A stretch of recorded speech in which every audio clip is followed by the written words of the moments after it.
enjoyed living in the vicarage orchard. Edward came to see him every day, but sometimes Trevor didn't have enough work to do. "I do like to keep busy all the time," he sighed one day. "And I do like company, especially children's company." "Cheer up," smiled Edward. "The Fat Controller has work for you at his new harbour. I'm to take you to meet Thomas today." "Ah!" exclaimed Trevor happily. "A harbour! The seaside! Children! That will be lovely!"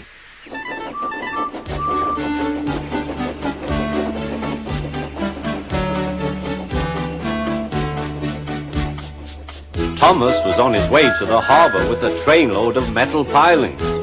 They were needed to make the harbour wall firm and safe. "Hello, Thomas," said Edward. "This is Trevor, a friend of mine. He's a traction engine." Thomas eyed the newcomer doubtfully. "A what engine?" he asked. "A traction engine," explained Trevor. "I run on roads instead of rails. Can you take me to the harbour, please?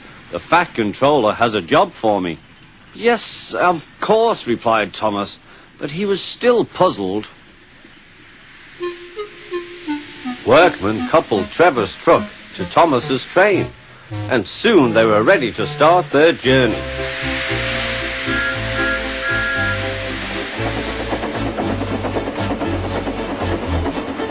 "I'm glad the Fat Controller needs me," called Trevor. "I don't have enough to do sometimes, you know, although I can work anywhere, in orchards, on farms, in scrapyards, even at harbours."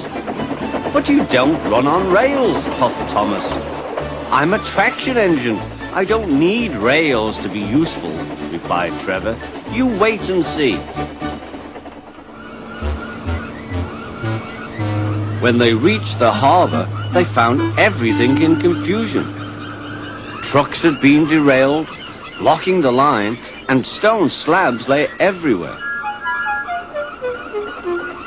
"We must get these pilings past," said Thomas's driver. "They are essential.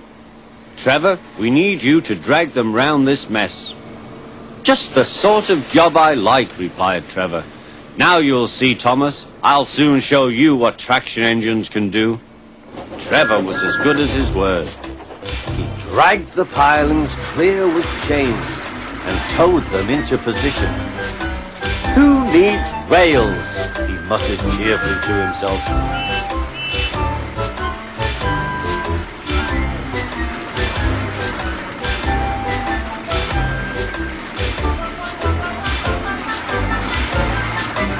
Later, Thomas brought Annie and Clarabelle to visit him. Thomas was most impressed. "Now I understand how useful a traction engine can be." The coaches were full of children. Trevor gave them rides along the harbour. He liked this best of all.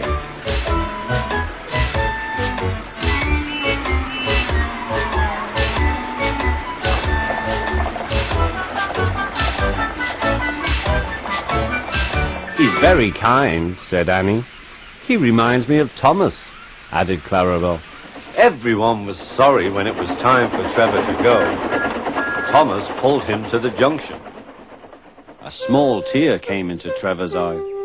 Thomas pretended not to see. He whistled gaily to make Trevor happy. "I'll come and see you if I can," he promised. "The vicar will look after you, and there's plenty of work for you now at the orchard. But we may need you again at the harbour someday." "That would be wonderful," said Trevor. That evening, Trevor stood remembering his new friend Thomas, the harbour, and most of all, the children. Then he went happily to sleep in the shed at the bottom of the orchard.